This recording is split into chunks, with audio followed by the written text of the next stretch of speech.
मस्जिद अक्सा पर यहूदियों की बुरी नजर है। काश के मौजूदा दौर में कोई सलाहुद्दीन अय्यूबी होता तो इन गुस्ताखों की इतनी हिम्मत और जुर्रत न थी कि मस्जिद अक्सा को बुरी नजर से देख लेते। जिस जमाने में सलाहुद्दीन अय्यूबी थे, मस्जिद अक्सा के दरो दीवार के सामने खड़े हो के कहा था, मायूस न हो ऐ चमने मिल्लत बैजा, जिंदा है तो सींचेंगे तुझे खून जिगर से। अस्सलामु अलैकुम वरहमतुल्लाह। नाज़रीन इकराम, उम्मीद करता हूँ आप लोग खैरियत से होंगे। देखिए, आज मैं आपके सामने अशरफ जिलानी साहब का बहुत ही उम्दा बयान लेकर के आया हूँ, जिसको सुनकर आपका दिल सुकून में आ जाएगा। इस बयान को सुने और आगे ज़रूर शेयर करना। मुझे नहीं अंदाज़ा है आपके सुनने का, आपकी फिक्र का, लेकिन मैं कभी भी तकरीर इसलिए नहीं करता हूं कि लोग वाह वाह करें। मेरी तकरीर का कभी ये मेयार नहीं रहा। मैं मिंबर रसूल पर हमेशा ये मिजाज रखता हूं कि ये एक अमानतदारी है जो अल्लाह रसूल की तरफ से मुझे सौंप दी गई है। अगर आज इसके पहुंचाने में मैंने कमी की तो कल कयामत के दिन मुझे जवाब देना पड़ेगा। मुझे नहीं मालूम आप क्या सुनने के मूड में हैं, लेकिन मेरी ये कोशिश रहेगी कि मैं इस बात को आपके जहन तक पहुंचाऊं कि बहैसियत मुसलमान मौजूदा दौर में आपकी जिम्मेदारी क्या है।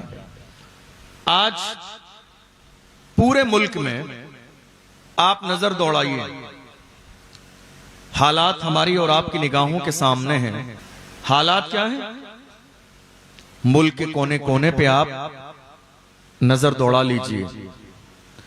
सोशल मीडिया का दौर है, मोबाइल फोन आपके हाथ में है। सुबह से लेकर शाम तक पूरे मुल्क में जो कुछ होता है वो हमारे और आपके सामने मौजूद होता है और हमारे इल्म में होता है, हमारी नॉलेज में होता है।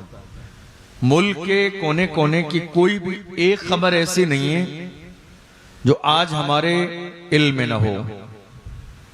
जो हालात मुल्क में चल रहे हैं, आप जरा गौर कीजिए कि इन हालात को बेहतर बनाने के लिए क्या हमारी कोई जिम्मेदारी नहीं है? और हालात बेहतर बनाने के लिए हमने आज तक क्या जिम्मेदारी कबूल की? अगर आपका जहन हाजिर है तो देख लीजिए, मुल्क के कोने कोने में आज की तारीख में मॉब लिंचिंग हो रही है। आपकी तरफ से है कोई प्लान और तैयारी? नहीं। मुल्क के कोने कोने में अजान पर पाबंदी की बात हो रही है कोई आपका मंसूबा और तैयारी? नहीं। मुल्क के कोने कोने में मस्जिदों पर बिल्डोजर चलाए जा रहे हैं, है कोई आपकी प्लानिंग और तैयारी? नहीं। हमारे उलमा जो मुल्क और मिल्लत के लिए, नामूस रिसालत के लिए आवाज उठा रहे हैं, उनकी आवाजों को बंद किया जा रहा है, उन्हें जेल में डाला जा रहा है। 8 महीने से ज्यादा का जमाना मुफ्ती सलमान अजहरी साहब जेल में थे। तकरीबन 2.5 साल का जमाना गुजर चुका है। मौलाना कमर गनी उस्मानी साहब आज भी जेल में हैं। शायद आपको नाम भी याद ना हो। हालात आपकी निगाहों के सामने। मैं हैरान हूं इस बात पर कि कौम मुस्लिम को अब किस वक्त का इंतजार है, बदलने के लिए, हालात बेहतर करने के लिए, प्लानिंग के लिए, तैयारी के लिए, अपने आप को बेहतर बनाने के लिए। हैरानी की बात यह है, तन्हा कौम मुस्लिम आज की तारीख में इस मुल्क में ऐसी अछूत कौम नजर आती है जिनकी बात करने वाला कोई भी नहीं है। सियासी पार्टियां हैं, बज़ाहिर हमारे वोट हासिल करने के लिए इलेक्शन के जमाने में हर पार्टी जमीन पे दरवाजे पे आकर बैठकर भी खाना खा लेती है, लेकिन इलेक्शन गुजर जाने के बाद में आप देख लीजिए कि हमारे साथ रवैया क्या है। क्या कभी सोचेंगे आप इस हवाले से? हमारी जिंदगी का सबसे बड़ा मसला तहफ़्फ़ुज़े नामूस रिसालत है। बेशक। और ये मसला इतना अजीम मसला है कि हर जमाने में कौम मुस्लिम के जवानों ने ऐलान करके कहा कि मोहम्मद से वफा तूने तो हम तेरे हैं। ये जहां चीज है क्या लौह कलम तेरे हैं। कुव्वते इश्क से हर पस्त को बाला कर दे, दहर में इसमें मोहम्मद से उजाला कर दे। मोहम्मद की मोहब्बत दीन हक की शर्त अव्वल है, इसी में हो अगर खामी तो सब कुछ नामुकम्मल है। हमारी जिंदगी का सबसे बड़ा मसला तहफ़्फ़ुज़े नामूस रिसालत। आज देख लीजिए आप, तकरीबन 3 साल का जमाना गुजरा है, मुल्क के कोने कोने में हमारे नबी की शान में गुस्ताखी हो रही है। हम क्या कर रहे हैं मालूम है आपको? हुजूर तशरीफ तो मिलेगा नहीं आपको। मैं तो सोच रहा हूँ थोड़ी देर आप रुक जाएं, साथ ही कुछ शरफ हासिल हो जाएगा। मुल्क के कोने कोने में गुस्ताखी हुई, हमारा क्या रद्द अमल था? आपको हैरत होगी ये जानकर, सलमान साहब जब गिरफ्तार हुए थे बहुत सारी जगहों पर प्रोटेस्ट वाली सूरत बनी, एहतजाज का माहौल बना। बात एक आलिम की नहीं थी, बात हक को दबाने की थी। क्या बात है। बात एक आलिम की नहीं थी, बात हुजूर की इज्जत की थी। बात सिर्फ सलमान अजहरी की नहीं थी, बात यह थी कि मौजूदा दौर में हुसैनियत को दबाने के लिए यजीदियत पूरी आबोताब के साथ खड़ी हुई है। मगर हर जमाने में हुजूर के गुलाम यही नारा लगाते हैं, हुसैन तुमको जमाना सलाम कहता है, अली के लाल को काबा सलाम कहता है। नारे बात तकबीर, नारे रिसालत, अज़मते मुस्तफा। वाह वाह वाह। बात सिर्फ ये नहीं थी कि हम किसी एक आलिम के लिए खड़े थे, बात ये थी कि हम हक के लिए खड़े थे, हम हुजूर की इज्जत के लिए खड़े थे। अब अगर आपका जहन हाजिर है तो गौर कीजिएगा, कई जगह एहतजाज हुआ, कितने लोगों ने अपने नौजवानों को घर में बंद कर दिया। जी मालूम है आपको? कितने नौजवानों ने अपने मतलब लोगों ने अपने नौजवानों को घर में बंद कर दिया और कहा नहीं बेटा बाहर नहीं आना, तुम एहतिजाज में जाओगे तो तुम्हारा नाम आ जाएगा, तुम एहतिजाज में जाओगे तो तुम्हारे खिलाफ मुकदमा हो जाएगा, FIR दर्ज हो जाएगी, नाम आ जाएगा। कितने लोग थे जो निकल के मैदान में नहीं आए, कितने लोग थे जिन्होंने तवज्जो ही नहीं दी, नजरअंदाज कर दिया। वो सोचते रहे नहीं साहब मैं अकेला क्यों खड़ा हूं, मेरी जान का मसला, नाम आ जाएगा। मैं कहता हूं जवानों, ये जिंदगी तुम्हारी है किसके लिए? शराबो शबाब के लिए, अय्याशियों के लिए, मक्कारियों के लिए। लानत है ऐसी जवानी पर जो हुजूर की इज्जत के लिए काम ना आ सके। अरे हम जिस बरेली को जानते हैं, बरेली से ताजुश शरिया ने फरमाया था, जवानों जिंदगी ये नहीं है किसी के लिए, जिंदगी है नबी की, नबी के लिए। ना समझ मरते हैं जिंदगी के लिए, जीना मरना है सब कुछ नबी के लिए। वाह वाह वाह वाह वाह वाह वाह वाह। जवानों ने रोक दिया गया। क्या बात है। और दूसरी तरफ अगर आप मेरी बात को समझेंगे तो आप एग्री होंगे इस बात से। उस जमाने में हमारे नौजवानों को जब तकलीफ हुई तो हमारे नौजवान अपने बड़ों के पास गए, कहा हम कुछ करना चाहते हैं नामूस रिसालत के मसले पर, अगर हाथ पे हाथ धरे बैठे रहेंगे तो हालात और खराब हो जाएंगे। तो जानते हो जिन्हें कौम का बड़ा कहा जाता है, जिन्हें बड़ा सरपरस्त कहा जाता है, उन लोगों ने कौम के जवानों को डरा दिया, नहीं हालात अच्छे नहीं है। ऐसा हुआ या नहीं है? कौन मेरी बात की हिमायत कर रहे हैं? ऐसा हुआ या नहीं? कितने जवानों ने हिमायत की कि हम हुजूर की इज्जत के लिए आगे आएंगे। लेकिन बड़ों ने डरा दिया, नहीं हालात अच्छे नहीं हैं, नाम आ जाएगा।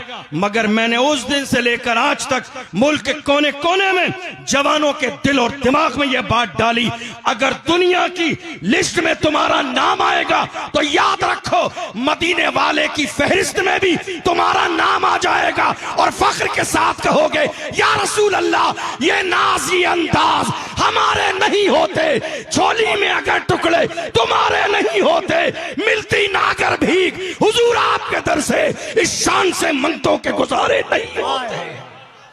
वाह वाह वाह वाह।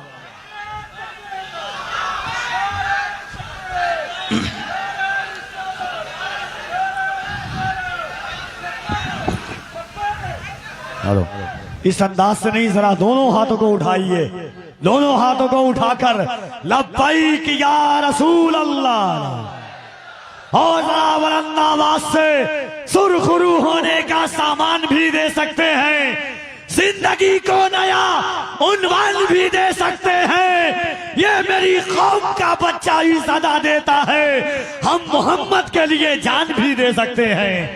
लब्बैक या रसूल अल्लाह, लब्बैक या रसूल अल्लाह।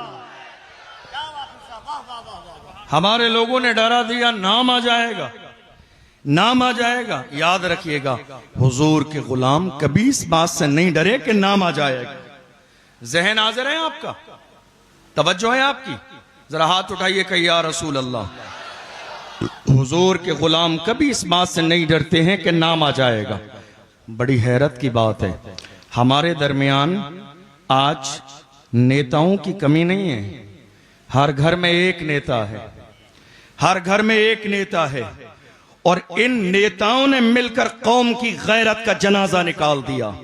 जिस कौम के हर घर में नेता हो उस कौम का मुकद्दर यह है कि उसे ठोकर मारी जाए। जिस कौम के हर घर में नेता हो उस कौम का हाल यही होता है। जिस कौम के हर घर में इंसान अपने आप को बड़ा समझने लगे उस कौम के साथ मॉब लिंचिंग की जाती है। जिस कौम के हर घर में लोग अपने आप को बड़ा समझने लगे वहां कोई बड़ा नहीं हो पाता है। याद रखिएगा, मैं तो बड़ी खुल के कहता हूं, किसी को बुरी लगती है तो लगती रहे, कोई वाइट कुर्ता पजामा पहनने से नेता नहीं होता है। तुमने देखा ही नहीं आज हमारे नेताओं का मयार कितना डाउन हो गया है। तुमने जब हुजूर की इज्जत की बात आई तो मोबाइल बंद कर लिया, घर से बाहर न निकले, देश छोड़ के किसी दूसरे शहर में चले गए, दूसरे मुल्क में चले गए। ईद के मौके पर तुमने फ्लैक्स लगवाया चौराहे पर, सबसे बड़ा तुम्हारा फोटो लगा दिया, ईद मुबारक, होली मुबारक। मैं कहता हूं जालिम, तेरे मुबारकबाद देने से ईद मुबारक नहीं है, आज फ्लैक्स लगा के चेहरा चमकाता है। जालिम, जब हुजूर की इज्जत की बात आई थी तब कहा था, नामूस रिसालत की बात आई थी तब कहा था, अजान की बात आई थी तब कहा था, मस्जिद की बात आई थी तब कहा था, मॉब लिंचिंग की बात थी तब कहा था, गैरत की बात थी तब कहा था, आसिफा की बात थी तब कहा था, वक्फ बिल की बात थी तब कहा था, सीए और एनआरसी की बात थी तब कहा था। कौम का नेता कुर्ता पजामा पहनने से कोई नहीं बनता है। याद रखिएगा, तुम्हें कौम का लीडर देखना है, अल्लाह जिससे काम लेना चाहे। तुम्हें देखना है, अरे तुम्हारे पैर सलामत हैं तो भी इतना डर और खौफ है। पैर सलामत हैं, मुझे तो व्हील चेयर पे बैठने वाला भी याद है। तुम्हारे पैर सलामत हैं, पैर सलामत हैं, फिर भी इतना डर और खौफ है। मुझे तो आज भी वो मर्द कलंदर याद है जिसने फैजाबाद के धरने में दिसंबर की सर्दी में दुश्मनों की आंखों में आंखें डाल के कहा था, उन्हें जाना उन्हें माना, न रखा गैर से काम, लिल्लाहिल हम्द मैं दुनिया से मुसलमान गया।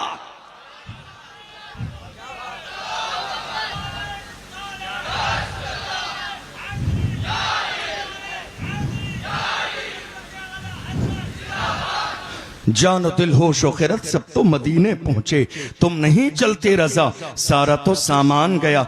हम क्या सोच रहे हैं, हम जरा सा व्हाइट कुर्ता पजामा पहन लें, लोग हमें कौम का नेता समझें। याद रखिएगा, कौम का लीडर वही होता है जो कौम के लिए कुर्बानी देता है। कौम के दिलों में उसी की जगह होती है जो कौम के लिए तन मन धन की कुर्बानी देता है। तुम्हें अंदाजा भी नहीं है वो दुनिया में रहे या न रहे, कौम के लिए मरता है और हक को सदाकत के लिए शहादत का जाम पीता है, तो अल्लाह उसकी मोहब्बत लोगों के दिलों में डाल देता है। तुमने देखा नहीं, बात जो है करीब मुल्क में अपना नहीं, कोई बहुत बड़ा नेता नहीं, एमपी एमएलए नहीं, बल्कि एक आलिम का जनाजा था, तारीख का इतना बड़ा जनाजा। और हाल ये था, जिधर से वो जनाजा निकलता था आशिकों का हुजूम पुकार के कहता था, आशिक का जनाजा है जरा धूम से निकले, महबूब की गलियों से जरा घूम के निकले। कब्र में उतारने वाले कहते थे जमीन मैली नहीं होती, जमन मैला नहीं होता, मोहम्मद के गुलामों का कफन मैला नहीं होता। तो इमाम अहमद रजा के गुलाम पीछे नहीं हटे, अहमद रजा के गुलामों ने पुकार के कहा, हश्र में होगा हमारा दाखिला इस शान से, या रसूल अल्लाह का नारा लगाते जाएंगे।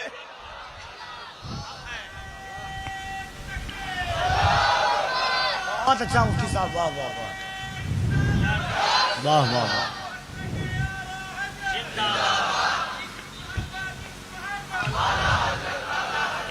हुजूर के नाम पे मरने और मिटने का जज्बा पैदा कीजिए। वाह वाह, बेशक। मरना तो है ही, बाकी नहीं रहना है, मरना ही है। या रसूल अल्लाह, अगर आपके नाम पे मौत आ जाए तो वो मौत नहीं, जिंदगी है। हुजूर के नाम पर आज हम अपनी कौम के जवानों को डरा रहे हैं हालात से, लेकिन हमारी जो तारीख है, हमारी तारीख में आपको एक वाकया भी ऐसा नहीं मिलेगा कि हमारे बुजुर्गों ने, हमारी माओं ने बच्चों को डराया। कुर्बानी का मसला जानते हैं क्या है? कहा गया जब कुर्बानी करो तो अपने बच्चों को सामने बिठाओ। क्यों कहा गया? ताकि जानवर ज़िबा होते तुम्हारे बच्चे देखें तो ये ना हो जब खून देने की नौबत आए तो इनके कलेजे दहल जाएं, बल्कि इनकी फितरत के अंदर कुर्बानी देने का मिजाज हर जमाने में रहा है। हमारी तो शुरुआत बद्र से कुर्बानी के साथ हुई है, हमने करबला में भी कुर्बानी दी है और आज तक अल्हम्दुलिल्लाह मुसलमान कुर्बानी दे रहे हैं। आज मस्जिद अक्सा पर यहूदियों की बुरी नजर है। काश के मौजूदा दौर में कोई सलाहुद्दीन अय्यूबी होता तो इन गुस्ताखों की इतनी हिम्मत और जुर्रत रहती कि मस्जिद अक्सा को बुरी नजर से देख लेते। जिस जमाने में सलाहुद्दीन अय्यूबी थे, मस्जिद अक्सा के दरो दीवार के सामने खड़े हो के कहा था, मायूस न हो ऐ चमने मिल्लते बैजा, जिंदा है तो सींचेंगे तुझे खून जिगर से। आज हमारे यहां कोई सलाहुद्दीन अय्यूबी क्यों नहीं है? जानते हैं, सलाहुद्दीन अय्यूबी का एक जुमला है, उन्होंने फरमाया, अगर मुसलमान के दुश्मन न होते। क्या कहा मैंने? सब बोलिए। अगर मुसलमान के दुश्मन न होते तो हम पूरी दुनिया को फतेह कर लेते। इसका मतलब जानते हो आप? आज मुसलमान ही मुसलमान का दुश्मन है। टांग खींचने वाले कौन है? आपके अपने। बुराई करने वाले कौन है? आपके अपने। माहौल खराब करने वाले कौन है? आपके अपने। साजिश करने वाले कौन है? आपके अपने। ये दीन हर जमाने में रहा है। दीन किसी एक जात पर डिपेंड नहीं है। सलाहुद्दीन अय्यूबी की शहादत हुई, जनाजा निकला, इंतकाल हुआ, तो ऐसा नहीं था दीन रुक गया। खादिम साहब का जनाजा निकला तो ऐसा नहीं था तहरीक रुक गई। मुल्क हिंदुस्तान की सरजमीन पर बड़े बड़े जनाजे अल्लामा अरशदुल कादरी से लेके मुजाहिद मिल्लत तक इस दुनिया से विसाल फरमाया, रुखसत हुए। लेकिन ऐसा नहीं है कि दीन का काम रुक गया। दीन का तसलसल ऐसा है, कोई रहे न रहे मगर दीन का काम हर जमाने में खूबसूरत अंदाज में होता आया है, आज भी हो रहा है और इंशाअल्लाह सुबह कयामत तक होगा। आज हमारी जिम्मेदारी क्या है? इन सारे हालात में, चूंकि मेहमान बहुत ज्यादा हैं और मुख्तसर वक्त भी है, इन हालात में जब के बाद अजान की हो, नमाज की हो, मॉब लिंचिंग की हो, वक्फ बिल की हो, सीए और एनआरसी की हो, आपको मालूम है ये सारे हालात मुल्क में क्यों पैदा हुए, उसकी वजह क्या है और इलाज क्या है? जहां तक मैंने गौर किया सिर्फ दो वजह है। पहलगाम में अटैक हुआ पिछले महीने, पूछकर मारा गया हिंदू है या मुसलमान। इस जुमले पर पूरे मुल्क के मुसलमानों को टारगेट किया गया। लेकिन हम तो यही समझाना चाहते हैं ना कि वो मारने वाले दरअसल दहशत गर्द हैं। वो यही तो चाहते हैं कि मुल्क में हिंदू और मुसलमान हो जाए। उनके पूछने का मतलब ये था, जिसको आपने पूरा मुसलमानों के ऊपर लाके रख दिया। काश के अगर आपने तासुब की ऐनक हटा के देखा होता तो मरने वाला सैयद आदिल हुसैन भी है, जो बाज़ाब्ता उन जालिमों को रोकने की कोशिश करता रहा। वो चाहता तो अपनी जान बचा के भाग जाता, लेकिन नहीं, इन मेहमानों को बचाने के लिए शहादत का जाम नोश किया। मरने वाला इम्तियाज हुसैन भी है, मरने वाले और लोग भी हैं, बचाने वाला साजिद भट्ट भी है। मगर हैरानी की बात यह है कि आपको नजर नहीं आएगा क्योंकि आपने तासुब की ऐनक लगा के रखी है, वरना आपको यह बात समझ में आ जाती। आपको मालूम है, जाके इंटरनेट पर साजिद भट्ट का बयान सुन लीजिए। उससे पूछा गया मीडिया ने, साजिद तुम कहां थे जब ये पहलगाम में हादसा हुआ? उसने कहा हम अपने घर पर बैठे हुए थे। तुम्हें खबर कैसे मिली? कहा हमने सोशल मीडिया के जरिए देखा कि वहां ऐसा हो गया है। कहा तो तुम गए क्यों? जहां गोलियां चल रही हो वहां कोई जाना नहीं चाहता है, लोग अपनी जान बचाना चाहते हैं, मगर तुमने देखा गोलियां चल रही हैं फिर भी चले गए, जान की परवाह नहीं थी। तो साजिद भट्ट ने कहा मुसलमान ऐसे ही होते हैं, वो अपनी जान की परवाह नहीं करते हैं, अपनी जान से ज्यादा गैरों की जान की परवाह करते हैं। इसलिए कि मेरा मजहब इस्लाम किसी को मिटाने नहीं आया है, मिटतों को बचाने आया। वाह वाह वाह वाह, बहुत। आपको नजर नहीं आएगा, पूरे मुल्क में माहौल खराब किया गया इस्लाम और मुसलमानों के खिलाफ। बात यहां तक पहुंच गई, एक शख्स ने मीडिया पर यहां तक बयान दिया मुसलमानों के खिलाफ। कहा ये मुल्क में मुसलमान कचड़ा हैं, गंदगी है, जब तक ये साफ नहीं होंगे मुल्क साफ नहीं होगा। हम साफ नहीं होंगे मुल्क साफ नहीं होगा। अरे याद रखिएगा, तुम्हें अंदाजा नहीं हमारे वजूद की हैसियत क्या है, आपको अंदाजा नहीं है कौम मुस्लिम के वजूद की हैसियत क्या है। मुबालगा नहीं है अगर मैं ये कह दूं हमारे वजूद की हैसियत ये है, हम हैं तो दुनिया है, हम नहीं होंगे तो उसी दिन कयामत आ जाएगी। हम हैं तो दुनिया है, कलमा पढ़ने वाले हैं तो दुनिया है, हम नहीं होंगे तो ये दुनिया नहीं होगी। आप हमसे कह रहे हैं रईस मुल्क की बात, क्या समझाया आपने? किराएदार है? नहीं, डॉक्टर राहत इंदौरी ने कहा सभी का खून है शामिल यहां की मिट्टी में, किसी के बाप का हिंदुस्तान थोड़ी है, जो आज साहिबे मसनद हैं कल नहीं होंगे, किराएदार हैं जाती मकान थोड़ी है। क्या सोच रहे हैं हिंदुस्तान की सरजमीन पर मुसलमान किराएदार नहीं है? हमारी हालत यह है, हिंद को नाज है जिस पर वो निशानी हम है, ताज और लाल किले के यहां बानी हम हैं। न घबराओ आओ मुसलमानों, खुदा की शान बाकी है, अभी इस्लाम जिंदा है, अभी कुरान बाकी है। ये दुश्मन क्या समझते हैं जो अपने दिल में हंसते हैं, अभी तो करबला का आखिरी मैदान बाकी है। हुआ ये कि मुसलमानों ने आजादी के बाद से लेकर आज तक इन 70-75 सालों में नारा क्या लगाया, जरा गौर कीजिए। वो नारा ये था, हम इस मुल्क के जिम्मेदार भी हैं, वफादार भी हैं। अच्छा नारा है, लेकिन चूक हुई आपसे, एक सेंटेंस रह गया इसमें। चूक हुई आपसे, एक चीज रह गई। आज नारा लगाइए, हम इस मुल्क में जिम्मेदार भी हैं, वफादार भी हैं और बराबर के हिस्सेदार भी हैं। बराबर के, सब बोलिए आगे से पीछे तक, बराबर के।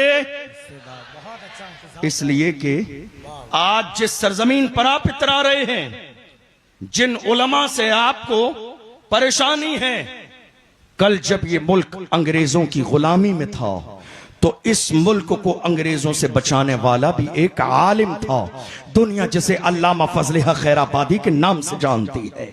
ये मुल्क जब अंग्रेजों की गुलामी की जंजीरों में जकड़ा हुआ था, तब हमारे एक आलिम अल्लामा फजल हक खैराबादी ने अंग्रेजों के खिलाफ जिहाद का फतवा दिया। अंग्रेजों ने गिरफ्तार किया, जजीरे अंडमान ने को बाहर ले गए, काले पानी की सजा दी।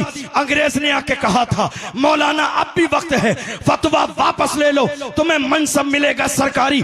अल्लामा फजल हक खैराबादी ने उस अंग्रेज ऑफिसर के चेहरे पर थूक दिया था और कहा था, जालिम, हम मुस्तफा के गुलाम है, हमारे कलम से जो फतवा निकल जाता है हुकूमतें बदल जाती हैं, फतवे नहीं बदलते। हुकूमतें बदल जाती हैं, फतवे नहीं बदलते हैं। अल्लामा फजल हक खैराबादी ने इस मुल्क की आजादी के लिए, इस मुल्क की आजादी के लिए जिहाद का फतवा दिया।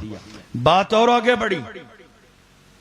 सैयद किफायत अली काफी इस मुल्क के बहुत अजीम मुजाहिदे आजादी हैं, मुहिम चलाई इस मुल्क की आजादी की। अंग्रेजों ने उन्हें भी गिरफ्तार किया और ऐलान किया, मौलाना सैयद किफायत अली काफी गद्दार हैं, इसलिए इन्हें फांसी की सजा दी जाएगी। आप जानते हैं, तवज्जो है आपकी, तवज्जो है आपकी,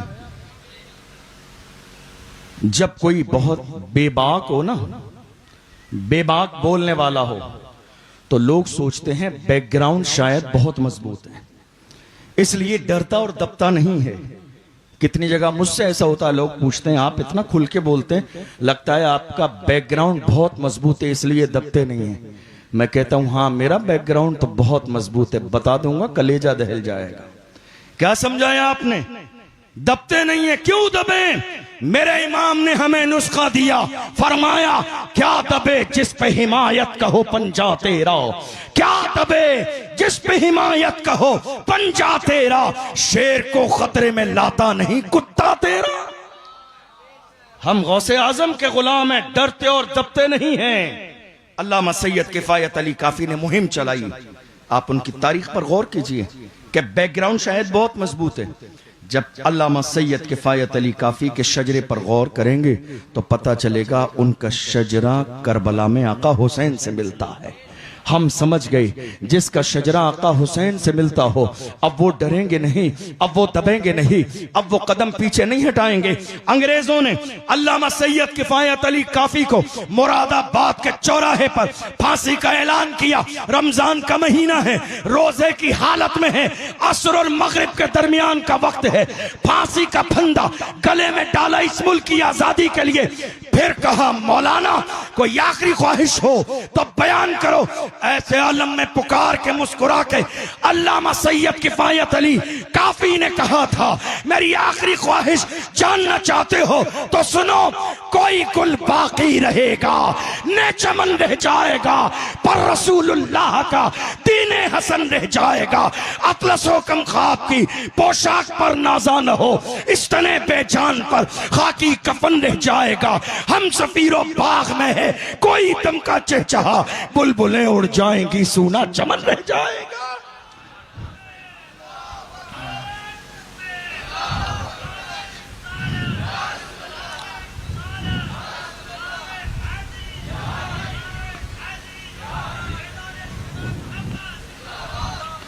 इस मुल्क में किसी से कम नहीं है कुर्बानी मुसलमानों की। अशफाकुल्ला खान फैजाबाद की जेल में है और फैजाबाद की जेल में अशफाकुल्ला खान को मारा जाता है। उनके जिस्म को बाज़ाब्ता इस्त्री से जलाया जाता है और जब उनका जिस्म जल जाता है तो अंग्रेज उनके जले हुए जिस्म पर नमक लगाते हैं। जब तड़पने लगते हैं तो अंग्रेज कहते हैं तुम सरकारी गवाह बन जाओ, राम प्रसाद बिस्मिल के खिलाफ गवाही दो, सरकारी गवाह बनोगे छोड़ दिया जाएगा। चंद्रशेखर आजाद के खिलाफ गवाही दो, तुम्हें छोड़ दिया जाएगा। मगर अल्लाह अकबर, मुसलमान किसी भी जमाने में गद्दार नहीं होता है। अरे लानत मौजूदा दौर में मेरी कौम में छुपे हुए उन दलालों पर जो कौम की दलाली कर रहे हैं, जो कौम की मुखबरी कर रहे हैं, सोच रहे हैं जब मारा जाएगा तो मेरे लिए रेड कलर का कारपेट बिछाया जाएगा। डॉक्टर राहत इंदौरी ने ऐसे लोगों के लिए कहा, लगेगी आग तो आएंगे घर का इज्जत में, यहां पे सिर्फ हमारा मकान थोड़ी है। ये दलाली जो आज हमारी कौम में है या नहीं है? बताइए, डर लग रहा है आपको हाँ करते हुए?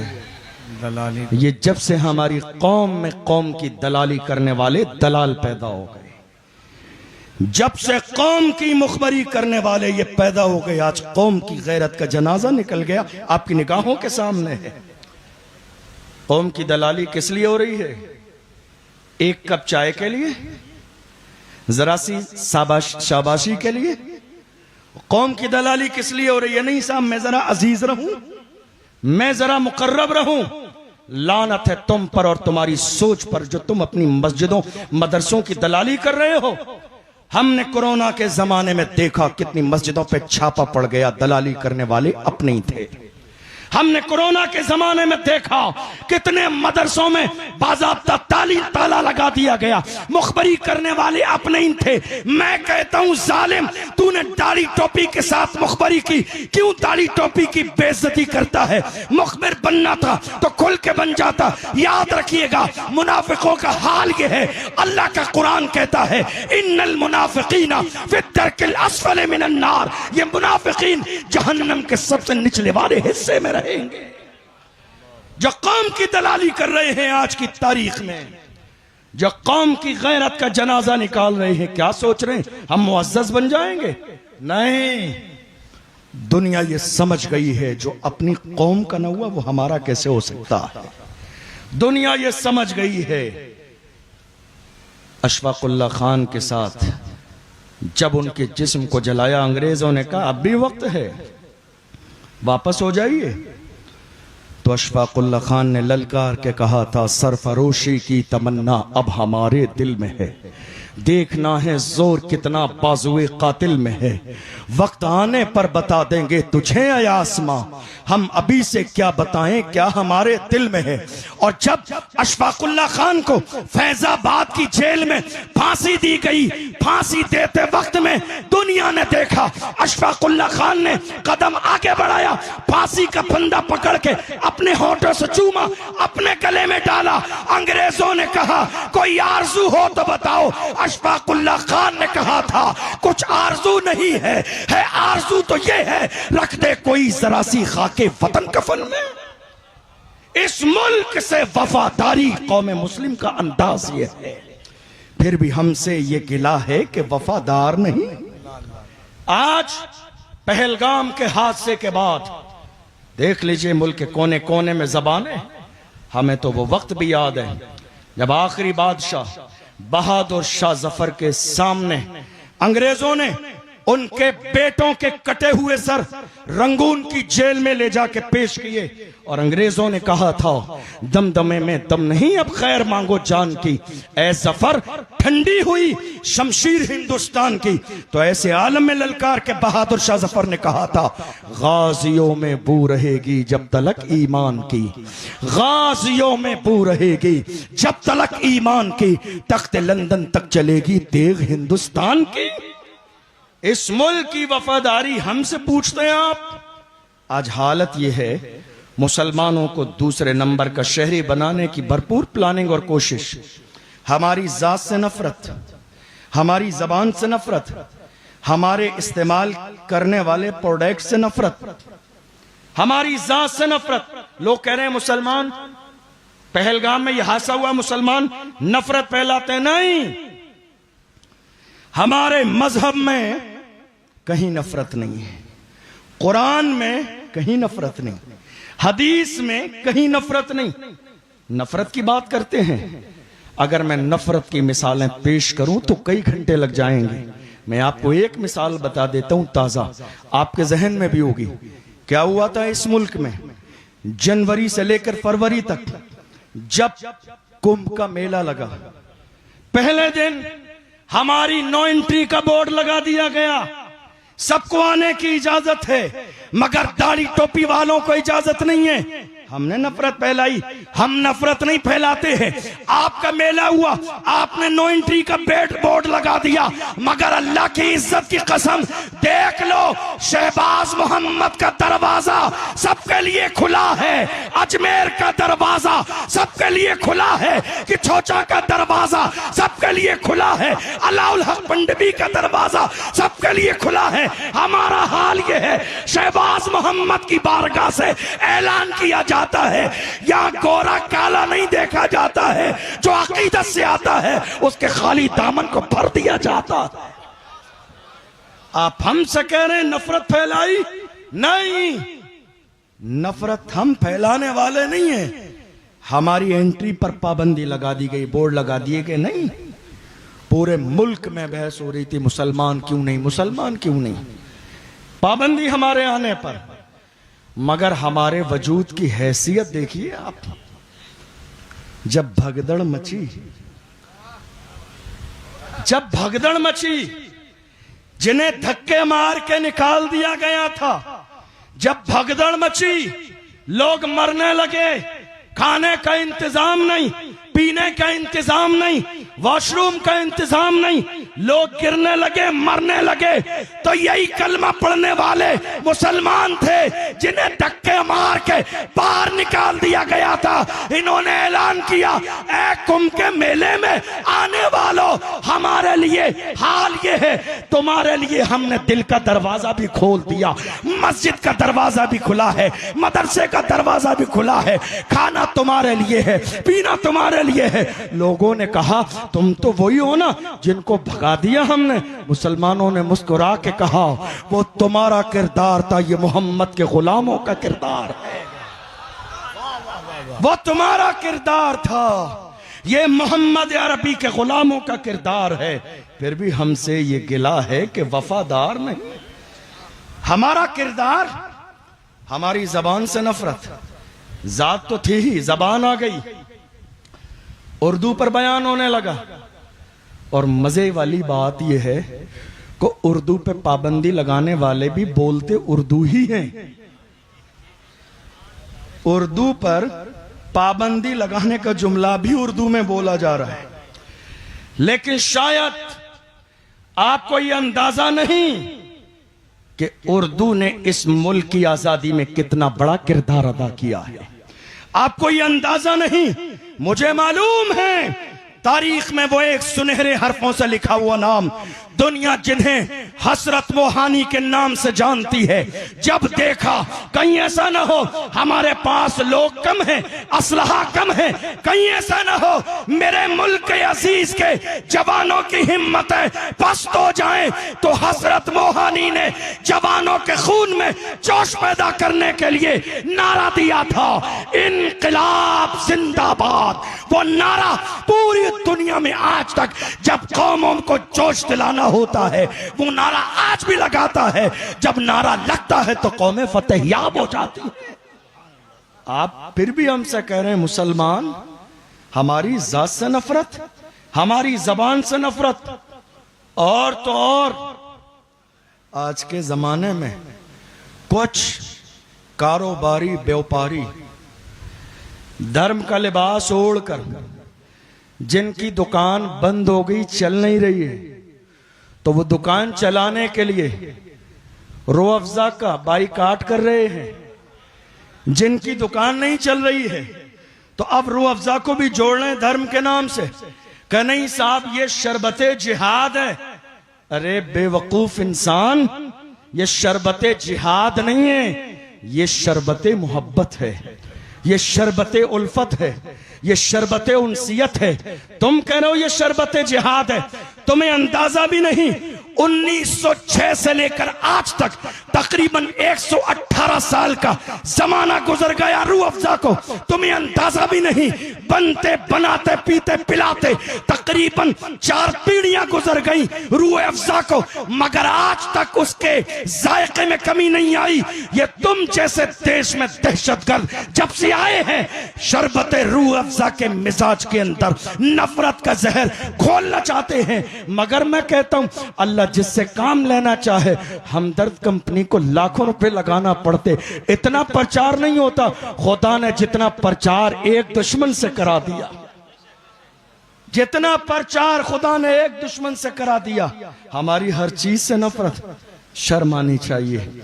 आप कहते हैं नफरत की बात, हम सिर्फ मोहब्बत की बात करते हैं, हम नफरत की बात नहीं करते। पूरी तारीख उठाकर देख लीजिए, ऐसी 1000 मिसालें मैं पेश कर सकता हूं जहां मुसलमानों ने भाईचारे का सबूत दिया।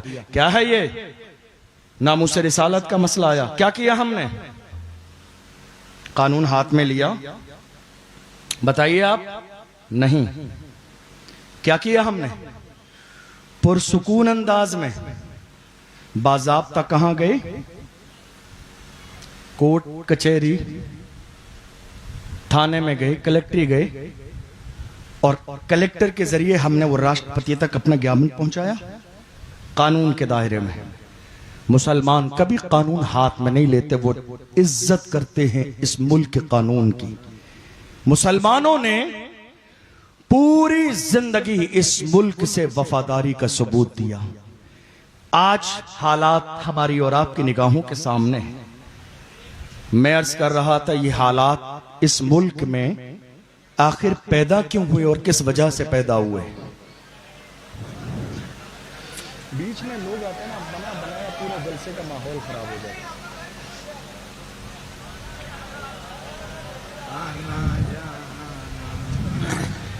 भाईजान आप बैठे हैं, आप लोग हजरत आएंगे स्टेज पर ही आएंगे, और जब आएंगे तो ऐलान करा दिया जाएगा। इतनी अच्छी गुफ्तगू हो रही है, आप सुने मोहब्बत के साथ। बैठिए मोहब्बत के साथ, आप बैठे हैं आप लोग। ए बाबू बच्चा बैठ जा।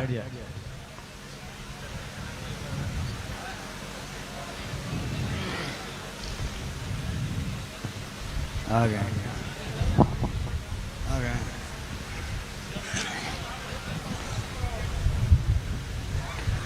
नारे तकबीर, खड़े हो जाए मोहब्बत और एहतराम के साथ। शहजादे रसूल की आमद है।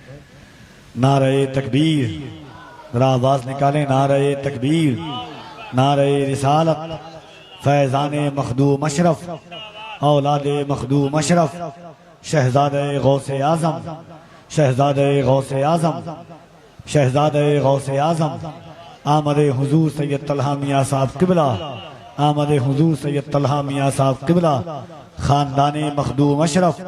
नारे तकबीर। कमेटी वाले आने तो दो कम से कम।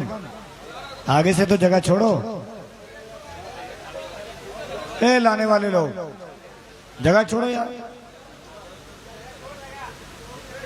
कोई आदमी नहीं है, आप ही लोग थोड़ा मोहब्बत से इस्तकबाल करें। नारे तकबीर, नारे रिसालत, फैजाने मखदूम अशरफ, शहजाद गाने मखदूम अशरफ, हुजूर तैयब तलहा मियां साहब किबला, इस्लाहे मुआशरा कॉन्फ्रेंस, फैजाने मखदूम अशरफ, फैजाने गरीब नवाज, फैजाने हुजूर शहबाज मोहम्मद, नारे तकबीर, नारे रिसालत, उलमाए अहले सुन्नत।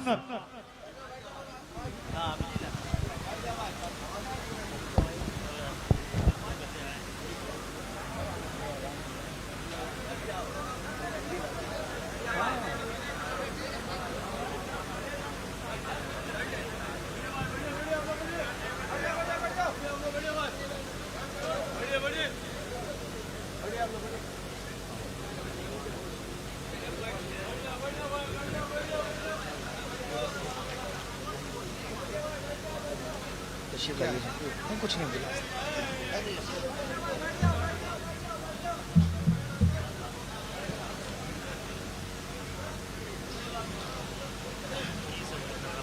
दस मिनट बाद क्या आना था, पता नहीं करने वाला।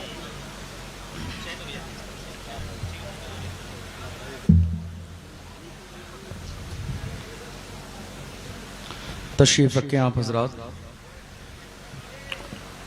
हमारे बहुत बावकार मेहमान आले रसूल पीर तरीक़त रहबर राह शरीयत हुजूर सैयद तलहा मियां साहब क़िबला दामत बरकातुहुल आलिया तशरीफ़ ला चुके हैं। थोड़ी सी देर में हज़रत का खिताब और दुआ इंशाअल्लाह दोनों ही आप समाअत करेंगे। दरूद शरीफ पढ़ लीजिए एक बार। अल्लाहुम्मा सल्लि अला सैयदिना व मौलाना मुहम्मद मादनिल जूद वल करम व आलिही व बारिक वसल्लम सलातुम व सलामन अलैका या रसूल अल्लाह सल्लल्लाहु ताला अलैहि वसल्लम। तवज्जो है आपकी,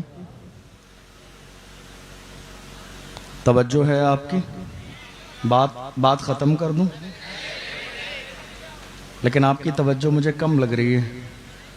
आखिरी बात, इस वक्त जो हालात बने हुए हैं इसकी दो वजह हैं, बस नतीजा सुन लीजिए।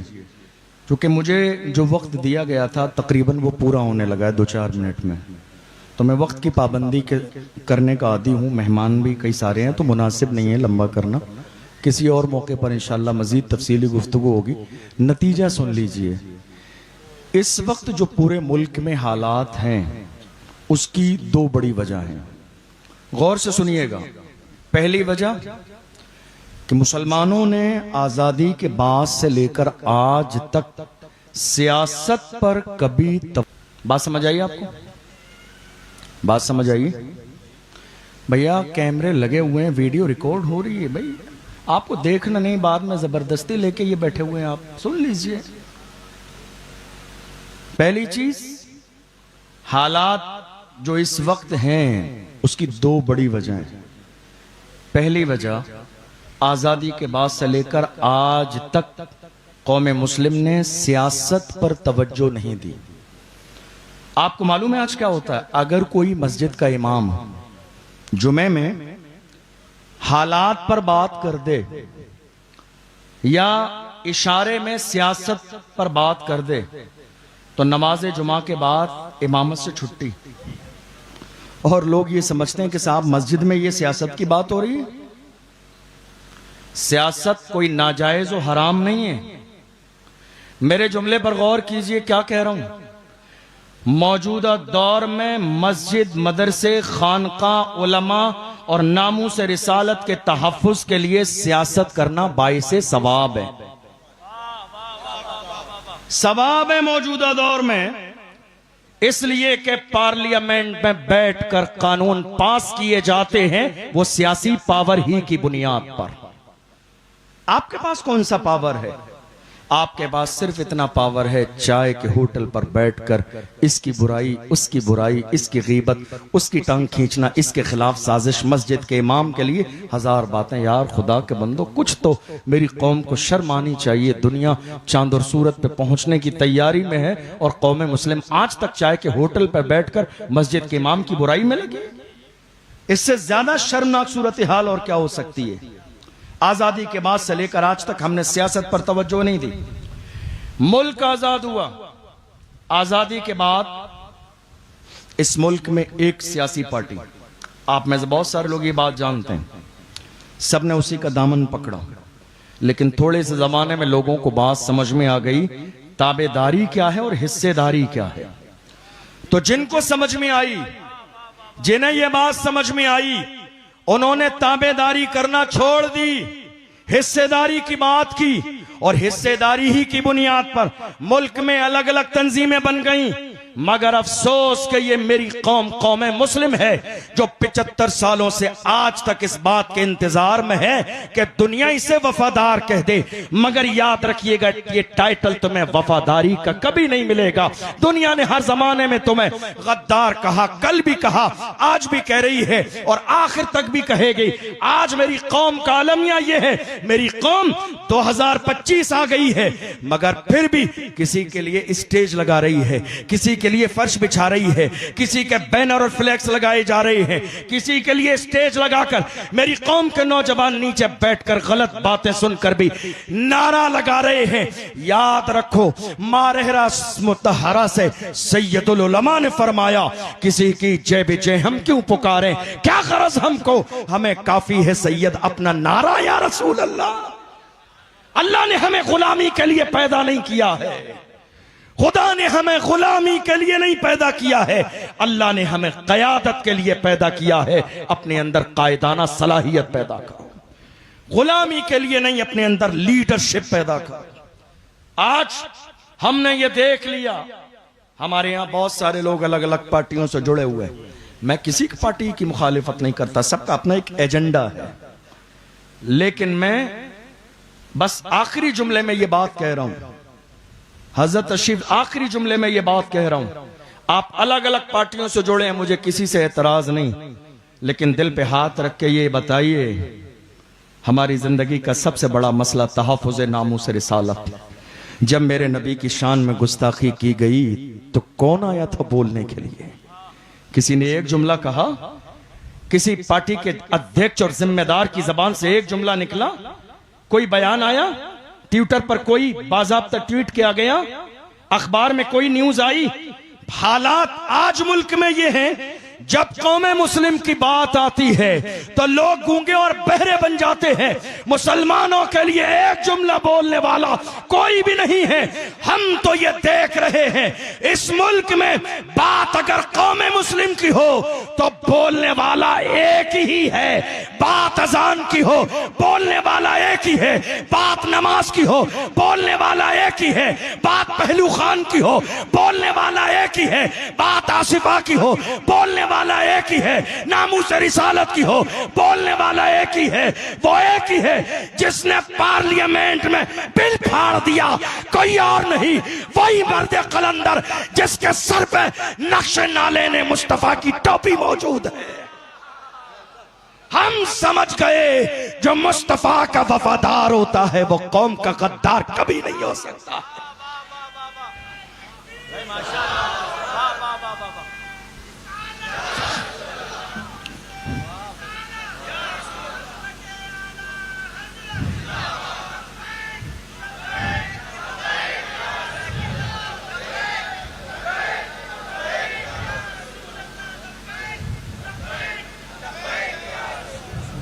हमने ये देखा, नामूस रिसालत की जब बात आई, हुजूर की शान में गुस्ताखी हुई, बड़े बड़े अच्छे लोग मसलहतों से काम ले रहे थे। हालात अच्छे नहीं है, माहौल खराब है। एक बात अपने दिलो दिमाग में नक्श कर लीजिए, हमारे लिए हालात कभी अच्छे नहीं थे। मुसलमान अपने ईमानी पावर के साथ जब खड़े हो जाते हैं तो अल्लाह उनके लिए रास्ते बना देता है। हालात हर जमाने में ऐसे ही थे। नामूस रिसालत की बात आई, बड़े बड़े अच्छे लोग बाज़ाब्ता एयर कंडीशन रूमों में आराम कर रहे थे, एक जुमला नहीं निकला। मैं सलाम पेश करता हूं उस मर्द कलंदर को जिसने महाराष्ट्र की सरजमीन पर नामूस रिसालत के लिए इतनी लंबी रैली निकाली, दुश्मनों के कलेजे दहल गए। दुश्मनों ने कहा यह क्या है, तो उस मर्द कलंदर ने कहा जो जान मांगोगे जान देंगे, जो माल मांगोगे माल देंगे, मगर ये हमसे कभी ना होगा, नबी का चाहो जलाल देंगे।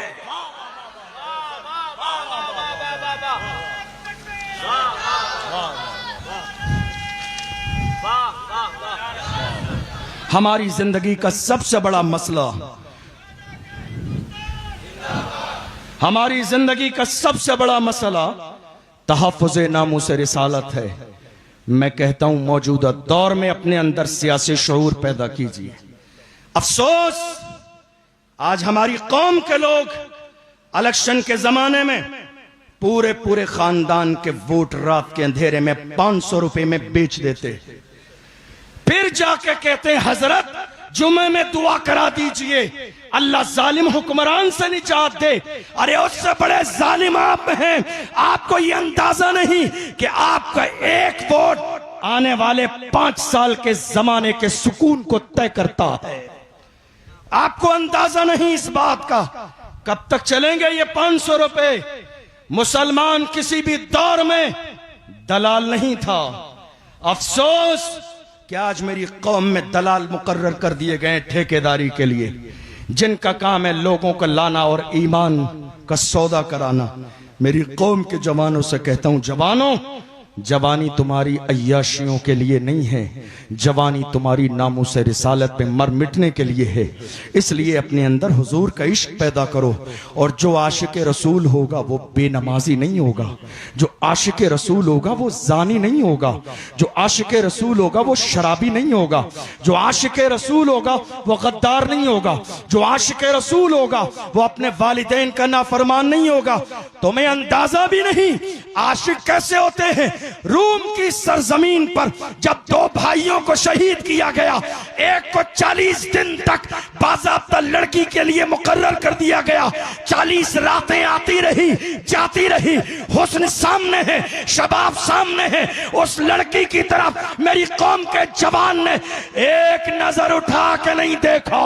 तो उस लड़की ने 40 दिन के बाद कहा, जवान ये तो बता वो कौन सा जलवा तेरी नजर में है, तूने आज तक एक दिन भी मेरी तरफ उठा के नहीं देखा। तो उस जवान ने कहा था, जुल्फ देखी है कि नजरों ने घटा देखी है, जुल्फ देखी है कि नजरों ने घटा देखी है, लुट गया जिसने मोहम्मद की अता देखी है। मेरी कौम के जवान किसी दौर में अय्याश नहीं थे, मेरी कौम के जवान किसी दौर में जानी नहीं थे, मेरी कौम के जवान किसी भी दौर में अपनी जवानी का सौदा करने वाले नहीं थे। जवानों, ये जो शराब ने तुम्हें तुम्हारी जवानी को जाय कर दिया, मैं मना नहीं करता हूं, शराब पीने से मैं कभी किसी को नहीं रोकता। खूब पियो शराब, दिल खोल कर, खूब शराब पियो दिल खोल कर, लेकिन ये लोकल वाली नहीं जिसको पी के लोग नाली और नाले में गिर जाते हैं। शराब पियो, दिल खोल के शराब पियो। किसने रोका है? हम तो पीने पिलाने वाले लोग हैं। कभी नजरों से पीते हैं, खानकाह शहबाजिया में जाते हैं, कभी सीना पसीना पिला दिया जाता है। ऐ पीने वालों, दिल खोल कर पियो, मगर ये दुनिया की शराब नहीं। वो शराब नशा करना है, नशा करो, दिल खोल के नशा करो। वो नशा जो बिलाल हबशी ने किया, जो सलमान फारसी ने किया, जो सुहैब रूमी ने किया, जो हजरत अम्मार ने किया, जो हजरत यासिर ने किया, वो बिलाल जिन्हें मारा जाता था, घसीटा जाता था, मगर फिर भी पुकार के कहते थे, तू हो के तुर्श रू मुझे गाली 1000 दे। ये वो नशा नहीं जिसे तुर्शी उतार दे। नशा करना है तो इश्क रसूल का नशा करो, गुलामी रसूल का नशा करो, मोहब्बत रसूल का नशा करो, हुजूर के सच्चे वफादार बन जाओ। मैं अर्ज कर रहा था वक्त में इतनी गुंजाइश नहीं और बहुत सारी बातें बाकी हैं। एक आखिरी पॉइंट, जो दो बातें थी, एक हालात इसलिए खराब है, सियासत पर तवज्जो नहीं दी, और आखिरी बात मेरी कौम ने दूसरी बात एजुकेशन पर तवज्जो नहीं दी। जरा दिल से सोचिएगा इस बात को। तकरीबन 1.5 साल का जमाना गुजरा है, महाराष्ट्र की सरजमीन पर हमारी एक बहन मुस्कान को कॉलेज से बाहर निकाला गया था। याद है? किसको किसको याद है? जरा हाथ उठाइए। तो यह भी याद होगा, वजह थी हिजाब।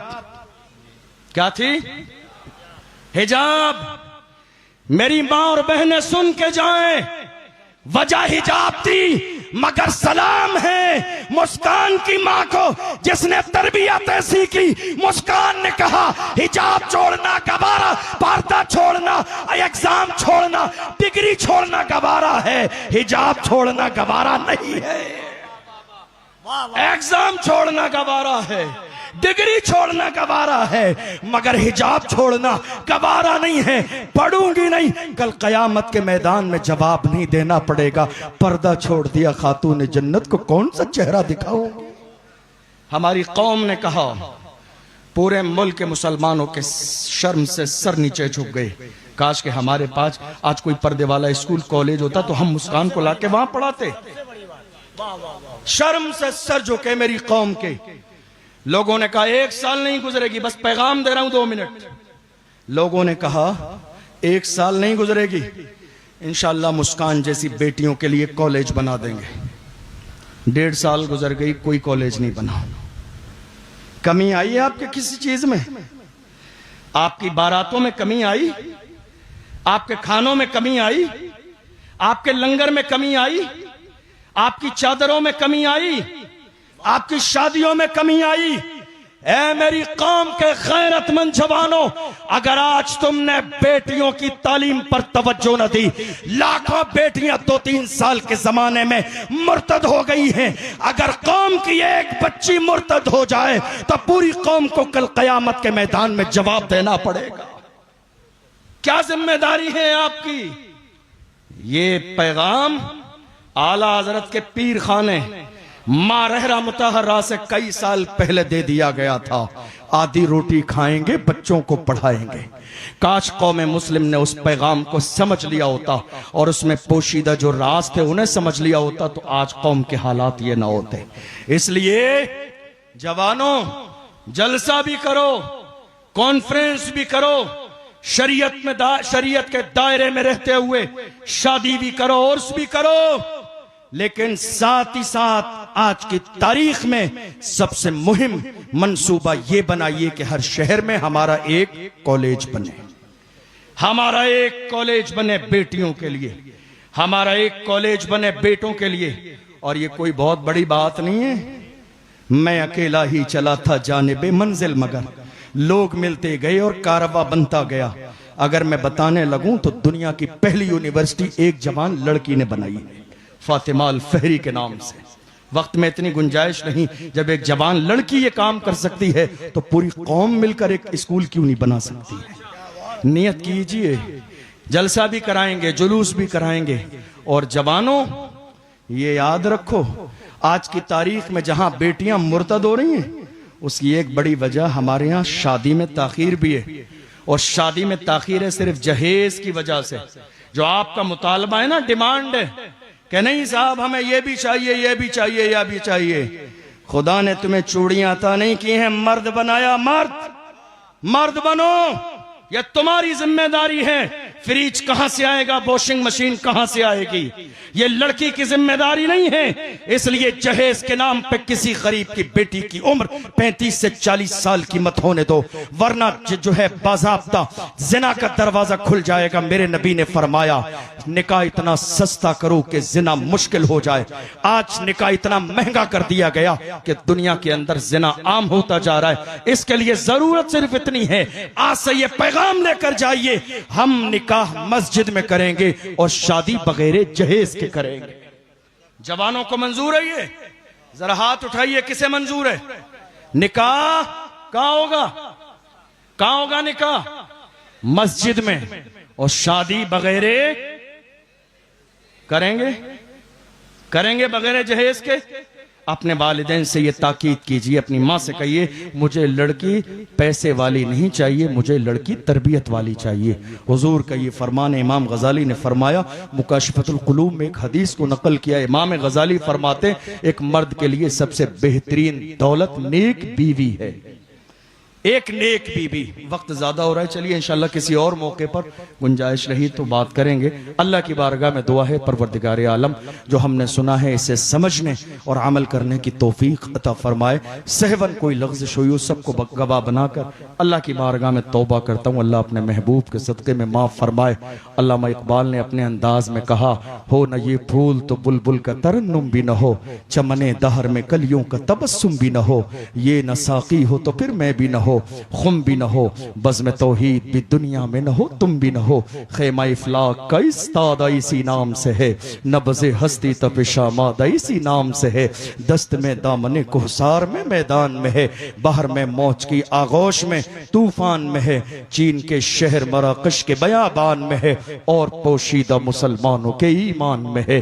की मोहम्मद से वफा तूने तो हम तेरे हैं, ये जहां चीज है क्या लौह कलम तेरे है। और डॉक्टर इकबाल ने कौम के जवानों को आईना दिखाया और जिम्मेदारी समझाई तो कहा, जवानों तुम्हारी जगह अय्याशियों की दहलीज नहीं है, तुम्हारा लेवल क्या था, जरा अपने लेवल पे गौर करो। डॉक्टर इकबाल ने कहा